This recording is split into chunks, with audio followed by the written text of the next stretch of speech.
All right, now the old 2003 Ford F350 service truck with a V10.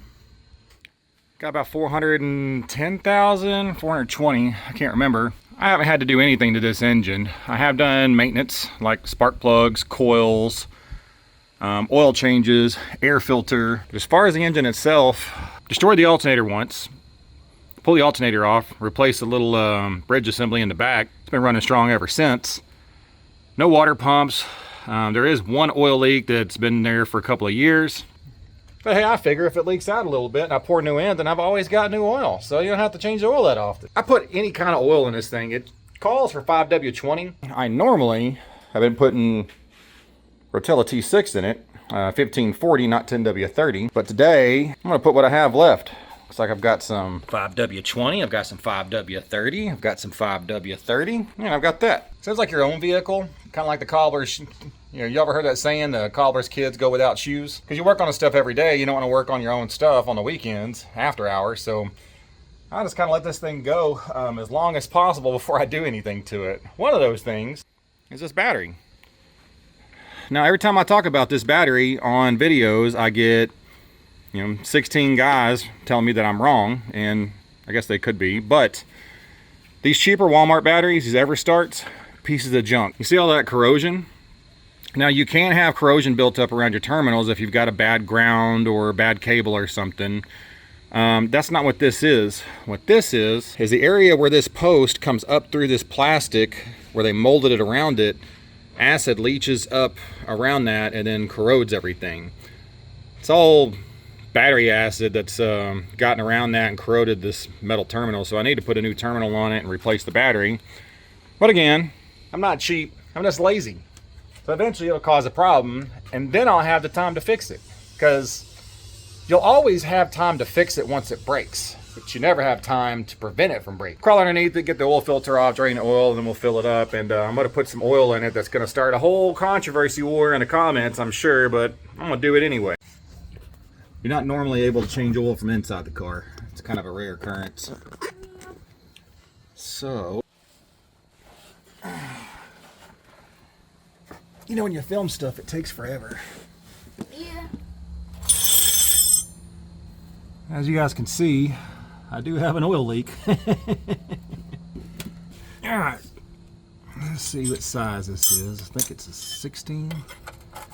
I'd be right. Alright, Mason, come over here. Yeah, I can roll under here. Yep. What am I doing? So, we gotta change the oil filter. What? Every engine in every car has an oil filter. Mine's right here. Oh, you want me to be facing this way or the other way? You can lay on your back and make it a little easier. What you do is, see if you can loosen it by hand. How's it going down there? Good. Now it's loose. You pull the oil filter off, it's going to get oil all over your hand. That's fine. So what you do is you spin it like this. You go real fast. You squirt oil everywhere. You let all that old oil drain out. Let that drip dry a little bit. Looks like there's barely any oil. Well, that's just the oil filter. Most of the oil's in this pan right here. Yeah. You pull this plug out, and then all that oil comes out. Oh. So your filter filters your oil as it's running. Remember I told you oil gets dirty? Yeah. It gets dirty and it gets some water in it and it gets a little gas in it. If you got a diesel, it'll get a little diesel fuel in it, and it just kind of gets clogged up, but all like the little dirt and stuff that accumulates in it, Yeah. that filter will get most of that out. So what you want to do is where that filter mounts, Yeah. there's a surface right there. So that's all shiny metal now. I can't see it all. Just Move up so you can see. eye. Eye. Oh yeah, right there. Mm-hmm. So you want to clean that. Huh? So you want to clean that surface with a paper towel. Then you take your new filter. All your filters, they're all different numbers, different cars. So one oil filter doesn't work for everything. Now, you see that rubber right there? Mm-hmm. All right. So the seal's on this one. Whenever you do this, you take the old oil filter off. You need to make sure that the seal didn't come off the old filter and it's stuck up there. So what you do, you also want to make sure you put a little oil on it. So a little oil like that. You rub it on there. Doesn't have to be like super wet, but you want to make sure it's not dry. I'm going to get it started and I want you to finish it, okay? The only reason I'm going to start it is because it's leaking oil and I don't want you to get stuff all over you right now. So it goes that way. So alright, can you reach up there and keep spinning that until it stops? Like spin it this way? Uh-huh.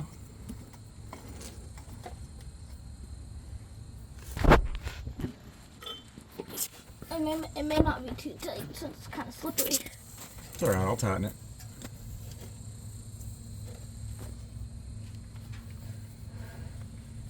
As tight as you can get it. I can get it a bit tighter if I keep doing this. Yeah, so it's probably as tight as I can get. Alright, now all oil filters only go on hand tight, right? Yeah. So you don't use a tool. Sometimes you have to use a tool to take them off. But when you put them back on, that's actually pretty tight, buddy. It is. Yep. And that's it. A lot of people, they'll grab a wrench and they'll put it on there and they'll get it really tight. And what that does is when you go to change your oil again, makes it super hard to get back off. So whenever you're making videos, everything takes 3 times as long because you got to move the camera, make sure it's in frame, and then hit record. So grab that wrench, put it on that bolt right there. Oh no, this side, right? No, you're right. There we go. Okay. Oh, let me crack it loose. Okay. Is oil gonna leak from that? Not yet. So I guess when that comes off, oil's gonna fall. Yep. So we pull that pan back over here. Now there's a bunch of fluid in it, so it's not gonna come straight down, is it? No. All right. So we pull it out. It's gonna go this way, so you need to make sure your pan in the right spot. Yeah, so it's kind of right here. Yeah. And you'll make that mistake a couple of times. I do it all the time. I still do it even today. I don't have it quite in the right spot. Oh my god. Dirt's getting all over. Do what? Dirt's getting in my eye. Plug's a lot tighter than it should be. Usually, once you break it loose, you can pull it out by hand. And I might have over tightened it last time. That's alright. So what you do is when you unscrew it, push in a little bit. That way it doesn't just fall out. You'll hear it. Hear how it sounds loose now? And you pull that out. And you just wait. Some engines have a lot more oil in them than others, so sometimes you gotta wait a long time. Sometimes it doesn't take long at all. But one thing about them, you don't have to let them completely stop dripping. You see how there's like a big string coming out? Here in a second, that'll stop. And it'll just like be a tiny little bit of like drip. So a lot of times when you do an oil change, you want to start the engine, let it warm up. This warm oil is a lot thinner. And kind of sucks because when you're touching the oil filter and the plug, it's hot, but it drains a lot quicker. So right now the oil's cold. So it's going to take a minute for it to all drain out. So now that we're there, we're done. We can, if you really want to, you can just let it sit there until it stops dripping, but it's going to take a long time. That's pretty much all the oil out. So we put that plug back in. On drain plugs, I always use a wrench. Because a lot of times if you use a socket or if you use like a power tool, like a cordless ratchet, you get oil all over your socket wrench or your ratchet. Then you got to clean it. They're a little harder to clean than a wrench. A wrench, you just give it a good wipe and you're good. You're done. Think you can tighten that up for me? Something like this. Yeah, push towards the front. There you go. So I'm gonna stop. Then do I like pull it out and then? Yeah, so Get you another, call it getting another bite. I can't do it no more. That's good. Doesn't need to be superhuman tight. It's gonna be. We call the official torque spec. It's from Germany. You know what they speak in Germany? What language do they speak in Germany? German. There you go. It's called Guten tight. Ja. You say it? It's Guten tight. Guten tight. Guten Guten tight. tight. Guten tight. Get it? Good and tight. Guten tight. All right, now we're gonna put some oil in it before we forget.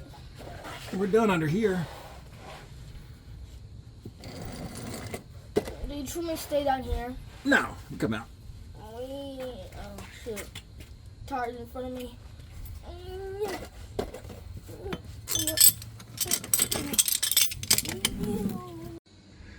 So I got the oil filter changed, I got the oil drained out. Now we need to fill it up, but I do something a little differently. Now this is my own personal truck. I don't do this with anybody else's. I do it on mine. If I'm gonna do little oil experiments, it's gonna be at my cost. But I was watching a guy online named Roz. Some of you guys are familiar with that dude. Wealth of information, pretty good at what he does. But he had a oil sampling, and he did this like deep dive into oils.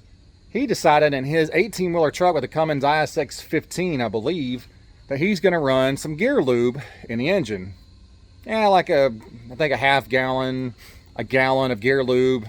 He has a certain ratio, but careful, it's open.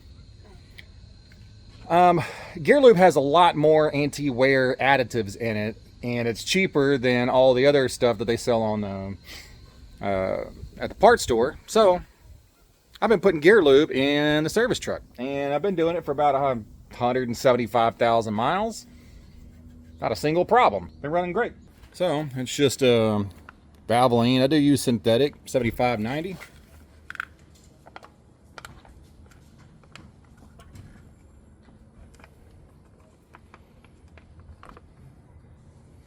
All right, Mason.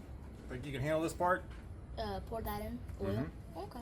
Now, do you want to sit up here and make it a little easier? Sure. I don't want to break anything though. Everything's already broke. See? That's from me sitting on it. Oh, that is. Mm-hmm. Okay. All right. Now, these jugs, you see how they're like not round? Yeah. There's a reason, right? If you pour it this way, there's a bunch of fluid up in here, and as it comes out here, it'll go glug, glug, glug, glug, glug, right? If you turn it this way, as you're pouring it, all of a sudden, where that lid is, it'll let air come out. And so you take that lid off, and you pour it in like that. One hand there. Put this hand on the back. There you go. Oh shoot. I'll help you. Oh, that is used oil. Oh, that is? Yep. My bad. No, I'm the one that grabbed it. What's so bad about used oil?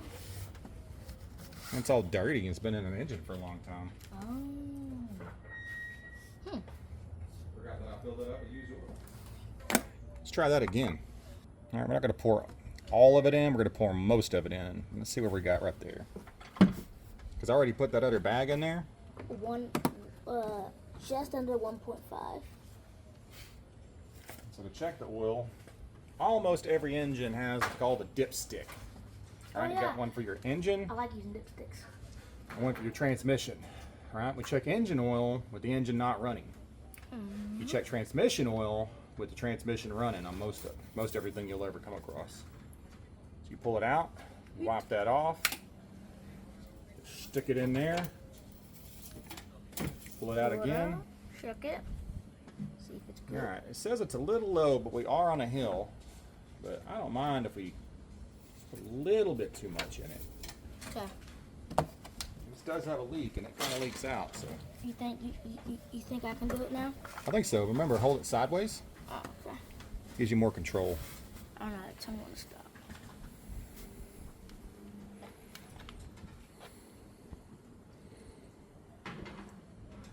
That's good. Okay. There's a couple things about oil changes, right?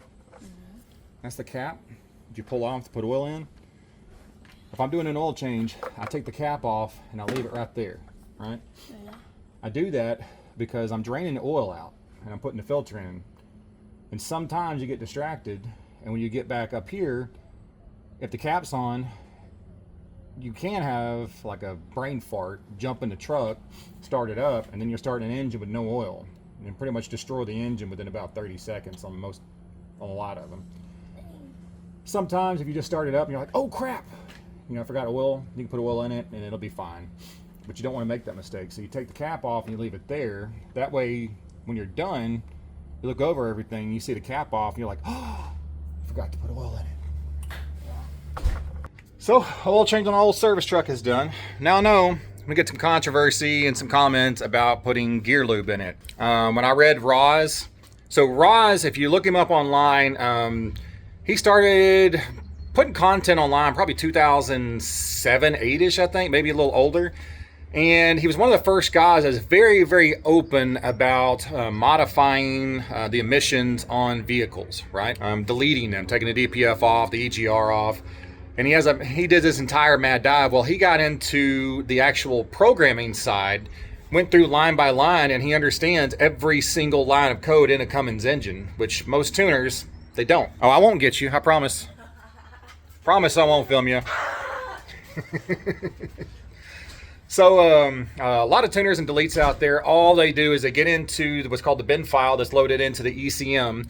They modify that bin file, and 90% of the ones I've come across and studied, all they do is remove the ECM's ability to flag a code, right? They just kind of delete the code. And then as long as there's no code, well, you can do whatever you want to the engine, to the emission system, and it doesn't flag a code. You drive down the road. And that's not the best way to do it. Anyway, that guy did a deep dive into oils and looked at the additive packages in gear lube and oil. And gear lube has a tremendous amount of additives in it for anti-wear. So he used it. I read it and I was like, you know what? I'll try it in the old service truck. Now, before I started doing that on this service truck, I always had this ticking sound. It would start when it's cold. Right when you start it up, you hear it. And it would persist for like the first 10, 20 minutes, 20 miles that I drove it until it really got warm. Then it would kind of go away. And then the rest of the day, when I started and stopped it, it was fine. I played around with some oil additives. They didn't do anything. I put Lucas in it. Didn't do nothing. I tried some other stuff. Didn't do nothing. Tried different oils. Didn't do nothing. Went up in viscosity. Still didn't do anything. And then I started using that gear lube, and that ticking noise went away. Now, V10s tend to have a ticking noise. They just, almost all the ones I've ever come across, when you first start them up when they're cold, they tick. They're just regular hydraulic lifters. There's no variable valve timing. There's no, or at least on this model, nothing like that to cause that. So it's just a little lifter tick that goes away. But with that additive, that gear lube, I don't have that problem anymore. I do have an oil leak. It's coming from the oil cooler, which goes to the front of the engine up by the timing cover. And to replace that gasket, you have to jack the engine up, take the motor mount off the driver's side, then you have access to it. And it's not that big of a deal. It's just one of those, I'll do it later. And I've been saying that for like 4 years now. It is kind of annoying because when I park on a hill like this, it drips a little oil on exhaust and I smell it, but you know, whatever. So hope you guys liked the video. Hit the like button, hit the subscribe button. If you want those pig mats, there's a link down in there in the description, the white absorber mats. There's also some gray mats. I usually carry both. I'm out of the gray ones right now. That'll bring you over to Amazon and you can click on that. You can purchase it. I get a small percentage of that sale for leading you over there. And anything else from that link. So if you click that link, go over to Amazon, you buy anything, I get 5 to 7% of that sale. It's kind of crazy how it works. You can click that link, go buy a generator, and I get 5 to 7%. It doesn't mark up the price at all on your end. Amazon is the one that pays for it, comes out of their end, and it's a fantastic way to make money. So hit the like button, hit the subscribe button, throw your comments down below, and get out and fix something.